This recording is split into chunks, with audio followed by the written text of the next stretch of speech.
আব্বা, আমার টাকা লাগবে। কত টাকা? ৫,০০০ টাকা। এত টাকা দিয়ে কি করবি? ঈদের শপিং করব। আব্বা আমার কথা শুনে আর কিছু না বলে আমার হাতে ৫,০০০ টাকা তুলে দিল। টাকাগুলি পেয়ে তো আমার আনন্দের সীমা নেই। এবার মন খুলে শপিং করতে পারবো।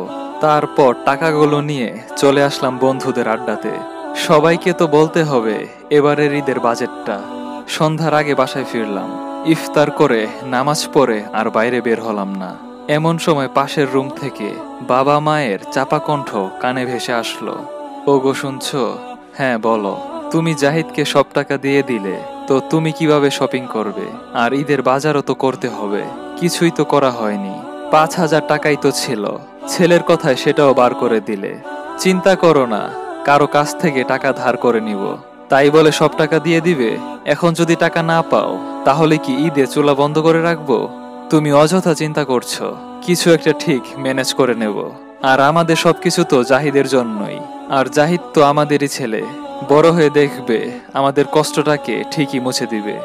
আব্বার মুখে কথাগুলো শুনে নিজের অজান্তেই কেঁদে ফেললাম। নিজেকে খুব স্বার্থপর মনে হচ্ছে এখন। ইচ্ছে করছে এখনই বাবাকে জড়িয়ে ধরে একটু কাঁদি, কিন্তু বড় হয়ে গেছি তাই কাঁদতেও পারছি না। সেদিন রাতটা কোনো রকমে কাটালাম। পরদিন সকাল হওয়ার সাথে সাথে বেরিয়ে পড়লাম কাজের সন্ধানে। পরিকল্পনা, এবার আমার উপার্জনের টাকা দিয়ে আব্বা মাকে কাপড় কিনে দিব, আর ঈদের যাবতীয় খরচাবলিও আমি দিব। টানা ১৫ দিন পরিশ্রম করে ৪,০০০ টাকা উপার্জন করলাম। রাতে শুয়ে আছি, এমন সময় মা আসলো। জাহিদ, তুই কাপড় কেনার জন্য টাকা নিলি, কিন্তু কাপড় কিনলি না তো। কিনবো মা, এখনো তো ৪ দিন সময় আছে। কই সময় আছে? ঈদ তো চলেই আসলো। মা, তুমি আর বাবা কি কিনলে দেখালে না তো। আমরা কিনে কি করব বল? তুই কিনলেই আমাদের হবে। আচ্ছা ঘুমা, অনেক রাত হয়ে গেছে। এ কথা বলেই মা চলে গেল। ঈদের আর মাত্র ৪ দিন বাকি। দেখলাম ঈদের কাঁচা বাজারও কিছু কেনা হয়নি। তাই আমার মজুরির টাকা আর বাবার দেয়া ৫,০০০ টাকা নিয়ে সকাল সকাল বের হয়ে গেলাম। প্রথমে মায়ের জন্য একটা সুন্দর দেখে শাড়ি কিনলাম, বাবার জন্য লুঙ্গি পাঞ্জাবি, আর তারপর আমার জন্য একটা পাঞ্জাবি আর প্যান্ট। এছাড়াও ঈদের টুকিটাকি বাজার করতে করতে কখন যে সন্ধ্যা হয়ে আসলো বুঝতেই পারলাম না। তাড়াতাড়ি বাসার দিকে রওনা হলাম।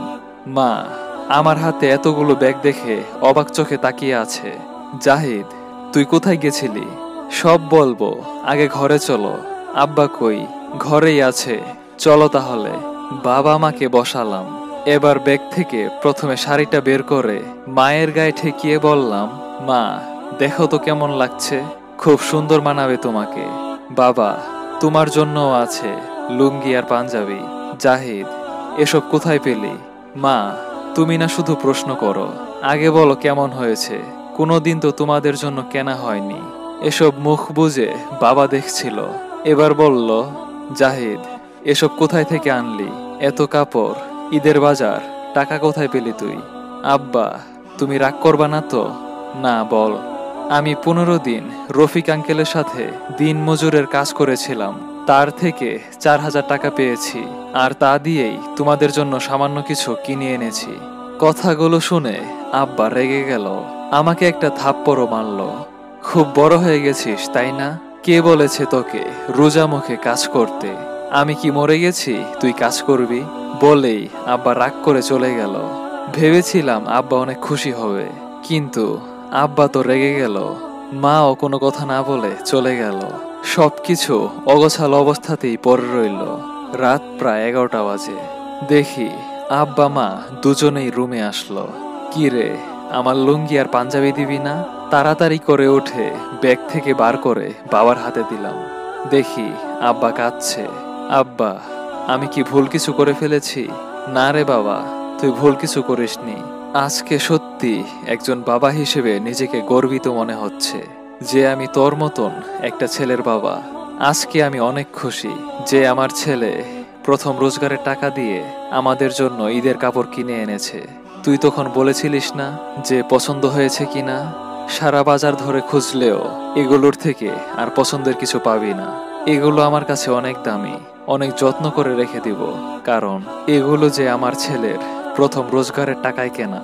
এ কথা বলেই বাবা আমাকে জড়িয়ে ধরলো। জীবনে প্রথম বুদ্ধি হওয়ার পর আমি বাবার বুকে মাথা দিলাম।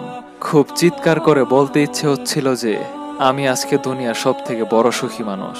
সেদিন বুঝতে পেরেছিলাম আসলে বাবা মা কি জিনিস। এদেরকে খুশি করতে দামি কিছু লাগে না। এরা অল্পতেই খুশি যদি সেটা দেওয়া হয় ভালোবাসার সংস্পর্শ দিয়ে।